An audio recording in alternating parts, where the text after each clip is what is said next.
Mirëmëngjesi të nderuar teleshikues të drita televizionit, jemi së bashku në emisionin What Happened Today, çfarë ka ndodhur sot.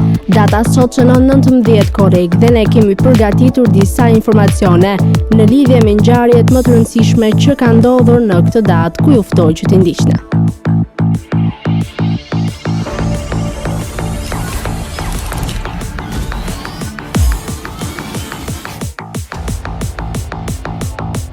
Nëntëmbëdhjetë korrik. Ngjarje 1870. Franca i shpall luftë Prusisë, një vendim që u prin luftrave franko-prusiane. 1918. Ushtrit gjermane tërhiqen nga territoret përgjatë lumin Manëre në Francë në luftimet e luftës së parë botërore. 1928. Mbreti Fuadi i Egjiptit merr me forcë pushtetin, duke urdhëruar shpërndarjen e parlamentit egjiptian. 1940. Adolf Hitler urdhëron dorëzimin e Britanisë së Madhe. Në të njëjtën ditë arreston 231 personalitetet e njohura holandeze në kampin e Buchenwald. 1950. Fillon një ofensive madhe ushtarake francezo-vietnameze kundër liderit Viet Minh. 1969. Misioni shkencor Apollo 11 arrin në hënë. 1976. Antarët e grupit e njohur të rockut Deep Purple shpërndahen. 1991. Boksieri i njohur dhe kundërdhanës amerikan Mike Tyson dhënon një afrikano-amerikan. 1996. Hapen lojrat e 26-ta olimpike në Atlanta të SBA-s. Lindje 1814. Lindi Samuel Colt, ulëmtues amerikan. 1834. Lindi Edgar Degas, piktor francez. 1863. Lindi Herman Bahr, letrar dhe dramaturg gjerman. 1940. Lindi Frederik Reshpia, poet lirik, eseist, publicist dhe botues shqiptar. 1947. Lindi Brian May, kitaristi i grupit Queen. 1971. Lindi Vitali Klitschko, boksier gjerman. Vdekje 1957. Vdiq Curzio Malaparte, publicist dhe letrar italian. 1976. Vdiq Dr. Hasan Kaleshi, historian, etnograf dhe albanolog shqiptar. 2009. Vdiq Henry Surtes, pilot anglez.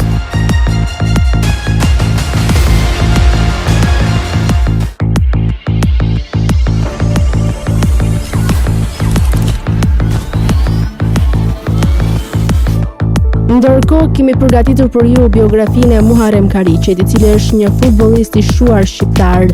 Legjenda e futbollit kavajas, Muharrem Kariçi ose Rema siç njihet nga të gjithë, ka lindur në qytetin e Kavajës në 6 janar të vitit 1945. Ai ka marrë pjesë në 452 kampionate, ku ka shënuar 106 gola. Gjithashtu është nderuar me mjaft çmime si mjeshtër sporti, mjeshtër i merituar sporti, nderi i sportit shqiptar, legjenda e futbollit shqiptar, urdhri Naim Frashëri nga presidenti, mjeshtër i madh. Ai shuaj për teknikën brillante në vendin e lëvizje, shpejtësinë e jashtëzakonshme sidomos në 30 deri në 50 metra, ku linte hien dhe nuk kishte se çfarë t'i bëje. Në fushë i bënte të gjitha rolet, me përjashtim të portierit. Ai mbante gjithmonë një fanellë me numrin 10. Ai ka pasur një karrierë të gjatë afro 20 vjeçare, ku ka ditur të ruajë rolin e titularit, të kapitenit, regjisorit të lojës. Mësimet e para i mori nga trajneri i mirënjohur në qytetin e Kavajës, Hysni Kapedani, i cili e mësoi në moshë fare të vogël. Ndeshjen e parë e luajti me repartin ushtarak të Kavajës, ku arriti të shënonte 5 gola dhe skuadra e tij fitoi. Më pas ai debutoi në ndeshjen e Thierit, ku shënoi 4 gola për skuadrën Kavajës e Besa, dhe kështu ata arritën të mundin Apollonin me rezultatin 6-2. Ishte viti 1963, kur Besa e Kavajës si kur herë më parë në kampionatet e para dhe pas çlirimit nuk kishte arritur qoftë dhe një fitore të vetme ndaj Tiranës. Fal golit të tij, Besa fitoi me rezultatin 1-0. Pas kësaj fitoreje me Tiranën, erdhi Dinamo, ku Kariçi shënoi 2 gola dhe dha asist për Agim Dizdarin. Muharrem Kariqi duhet të bënte ushtrinë në Burel për 3 vite, ku takoi doktorin Kavajas, Mustafa Curgu, i cili sugjeroi që të luante për skuadrën e Partizanit, ku ai pranoi pasi e konsideroi si një ëndër. Ai ishte gjithmonë furnizuesi numër 1 i gjithë lojtarëve sepse bënte regjisorin e lojës në skuadrën e Partizanit, ku qëndroi për 2 vite, ndërsa në Kupën e Ballkanike u shpallën nën kampion. Për arsye familjare, por në fakt ishin tifozët Kavajas aq shumë të paduruar, gjë që bën që Muharrem Kariqi të rikthehej sërish në Kavaj. Një tjetër kujtim është në Greqi te finalja e Kupës Ballkanike të Athinës, ku ai ka luajtur shkëlqyeshëm. Familja e tij ishte me njerëz mjaft të mirë dhe të thjeshtë. Ai ishte djali i Osman Kariqit dhe Xhemila Avdiot. Ai kishte 5 vëllezër dhe 1 motër. Ai u martua me Namira Arapin, me të cilën ka 2 vajza dhe 1 djalë. Muharrem Kariqi është një prej simboleve më të mëdhenj të futbollit Kavajas, edhe pse e ka patur shumë të vështirë. Megjithatë, legjenda e futbollit të Besës ka dhënë gjithmonë spektakull në çdo ndeshje. Tani do të kalojmë në rubrikën e shëndeti. Sot kam përzgjedhur për të folur rreth çajit të bardhë, si ndikon në organizmin tonë dhe të gjitha benefitet për trupin tonë. Çaji i bardhë vjen nga bima Camellia sinensis. Është një lloj pak i përpunuar i çajit. Njerëzit në Kinë kanë përdorur çajin e bardhë me shekuj për qëllime mjekësore. Ai është plot me antioksidantë që mund të ofrojnë shumë përfitime të mundshme shëndetësore. Ka kërkime për të mbështetur disa nga pretendimet shëndetësore të mjekësisë tradicionale për çajin e bardhë. Ullumtimet tregojnë se antioksidantët janë të dobishëm për të luftuar radikalet e lira, molekula të paqëndrueshme që mund të dëmtojnë molekula të tjera në trup. Duke mbajtur nën kontroll dëmtimin e qelisave nga radikalet e lira, antioksidantët ndihmojnë në parandalimin e shumë llojeve të gjendjeve kronike shëndetësore, duke përfshirë sëmundjet e zemrës, diabetin dhe disa lloje të kancerit. Por cilat janë disa nga përfitimet e mundshme shëndetësore të çajit të bardhë? Çaji i bardhë është i lidhur me një numër të madh përfitimesh të mundshme shëndetësore, duke përfshirë efektin antiinflamator. Studimet e puvetrës kanë treguar se pluhuri i çajit të bardhë është efektiv kundër inflamacionit të qelizave të lëkurës të shkaktuar nga radikalet e lira.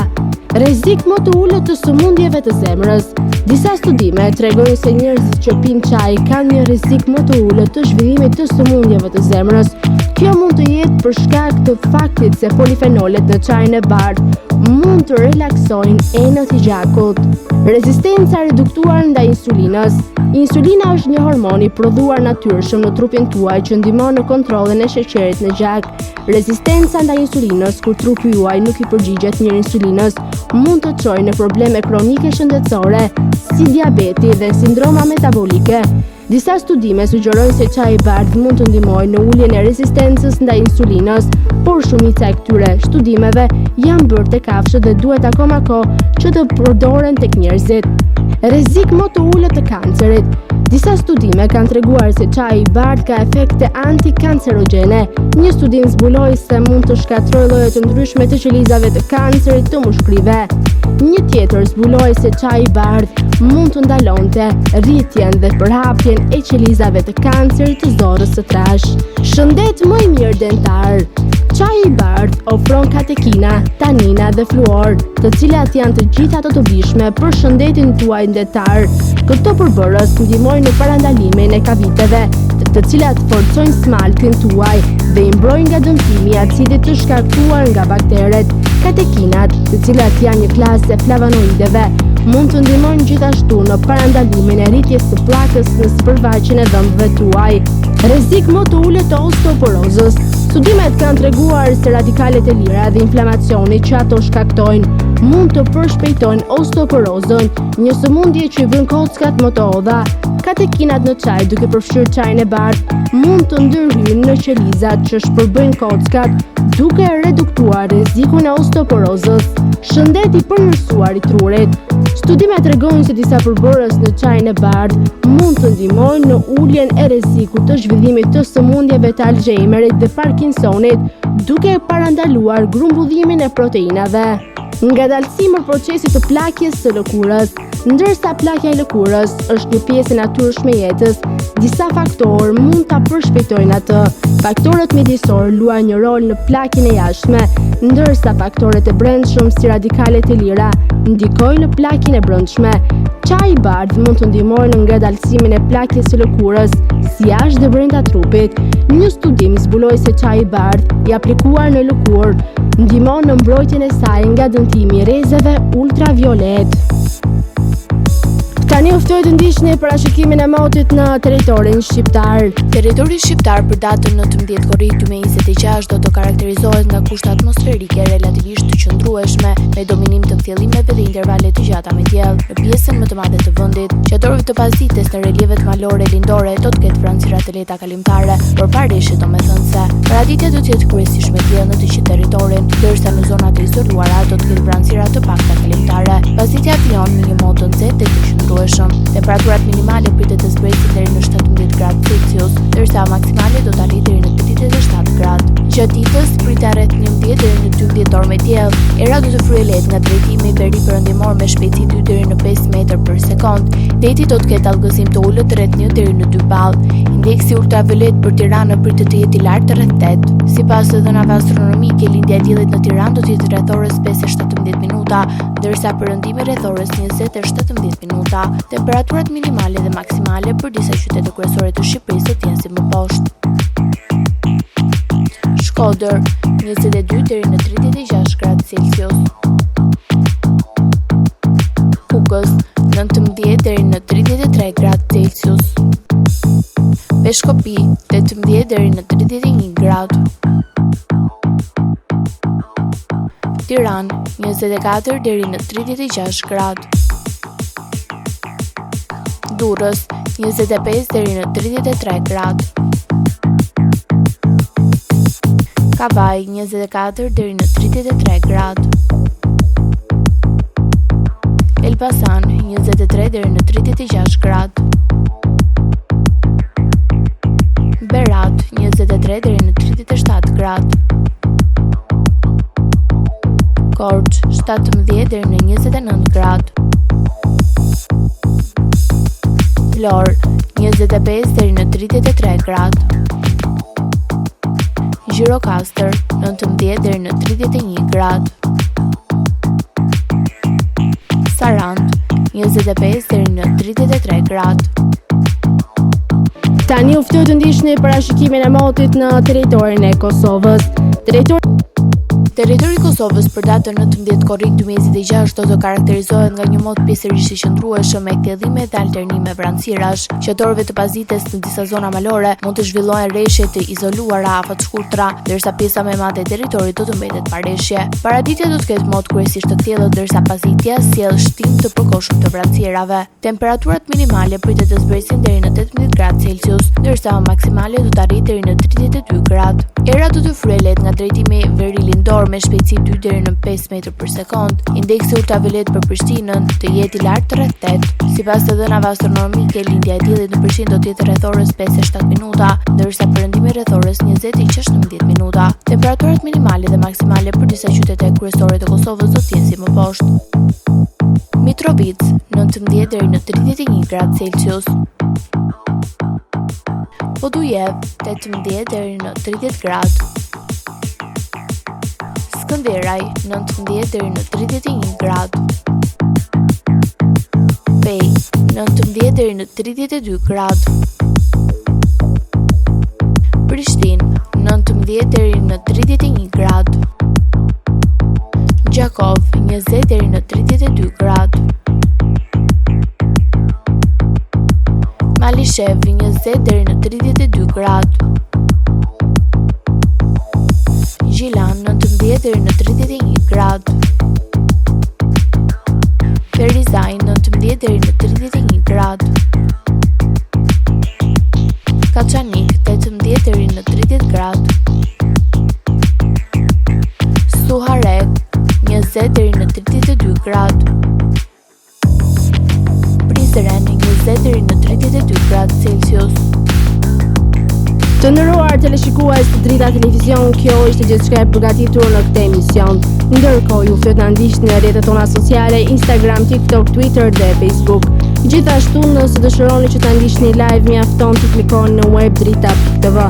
Kjo ishte gjithçka e përgatitur në këtë emision dhe këtë të ndiqni programacionin në vijim të Drita Televizion.